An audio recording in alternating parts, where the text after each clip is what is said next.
હાય કેવું છે? દીક્ષાબેન અહીં રહો છો? હા, હા હમણાં જ નવું ઘર કર્યું ને. એવું છે? સરસ, બહુ જ સરસ લાગ્યું મને તમારું ઘર. બહુ સારું લાગ્યું મને.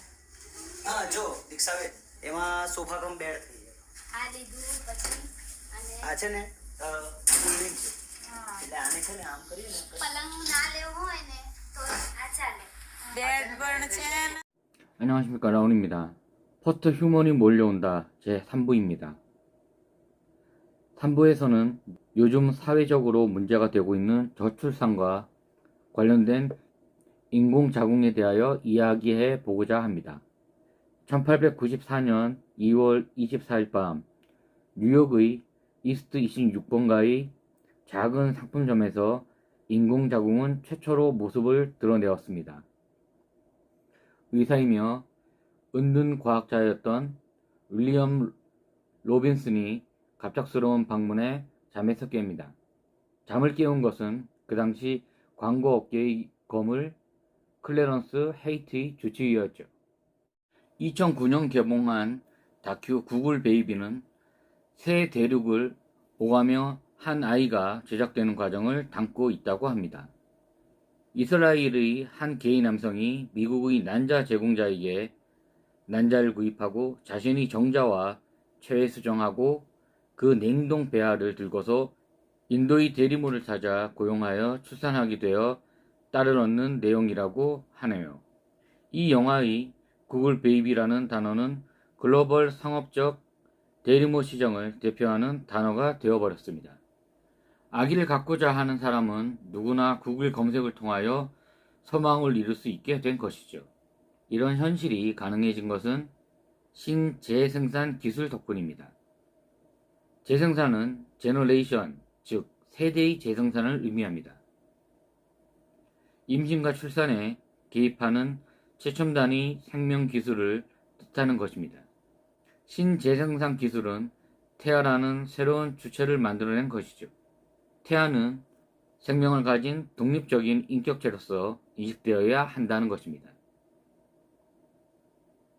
산모는 태아라는 독립된 주체를 담아 양육하는 용기처럼 취급되어 버리기 시작한 것이죠. 태아는 확인 가능한 생명을 넘어 임산부의 인격을 악화하거나 삭제할 수 있는 초주체가 된다는 뜻이기도 합니다.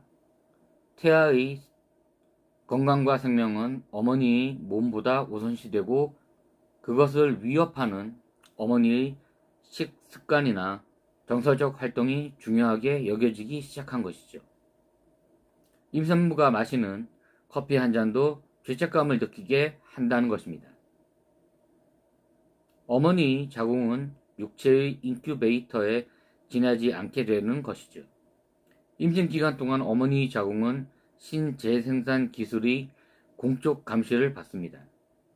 기술의 발달이 태아의 사망률, 안전한 출산, 산모의 사망률을 보장하며 자궁은 순전히 기술에 의하여 통제되는 것이죠. 하지만 자궁이 몸이라는 총체적 집합체에서 분리된 용기이거나 도구는 아니지 않는가라는 생각이 듭니다. 임신과 출산이라는 과정은 여성의 몸 전체의 체험인데 이를 태아에게 영양분을 공급하는 인큐베이터로 환원시킨다는 것은 신재생산 기술 전반의 윤리적 오류라는 것이죠. 이런 생각은 대리모로 이어져 인간성의 상실의 더 많은 윤리적 근간의 파일을 찢어버리게 되는 것입니다.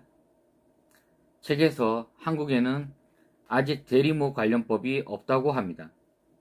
대신 다른 법으로 대리모에 관한 문제를 다룰 수 있는데 그 하나는 생명윤리 및 안전에 관한 법률 제23조 3항 돈을 받고 난자를 제공하거나 이를 알선, 이용하는 행위는 불법이다. 둘째는 민법 제103조의 선량한 풍속, 기타 사회질서에 위반한 사항을 내용으로 하는 법률 행위는 무효로 한다 정도의 법 내용이 있다고 합니다. 대부분의 나라에서는 상업적 대리모는 불법입니다. 하지만 국가적 차원에서의 규제로는 대리모 문제를 근절하지 못하는 것이 현실이죠. 구글 베이비에서 의뢰인은 냉동 배아를 가지고 비행기를 타고 국경을 넘어 이동하는 것은 자유롭게 가능한 일이었습니다. 한국에서도 암암리의 대리모 산업이 운용 중이라는 것은 알면서도 눈 감는 것이 지금의 현실입니다. 인공자궁, 엉뚱한 상상이라고 치부하기에는 우리 주변에 너무나 가깝게 와 있는 현실이라는 생각이 듭니다. 세계 최소 출산 국가 대한민국이 이 문제의 도래에 관하여 인간성과 과학기술이 현실 사이에서 실생활화하기에 인간성과 과학 진보의 두 가지 요인의 완벽함만을 추구할 수는 없겠으나 우선 순위를 정하여 얻는 것과 버릴 것을 현명하게 선택하는 것이 중요하다는 생각이 듭니다. 또 인공자궁의 출현은 일과 육아로 남성들보다 사회생활에 어려움을 겪는 워킹맘들에게 그나마 경력 단절 없이 원하는 사회생활을 계속 유지할 수 있다는 측면에서의 의미의 확장은 페미니즘과도 이어지는 화두라는 생각이 듭니다. 기술의 발전은 인간의 편리에 의해서 이루어지지만 그 부작용 또한 우리들이 감당해야 할 몫이 아닌가라는 생각을 해봅니다. 라온이었습니다. 감사합니다.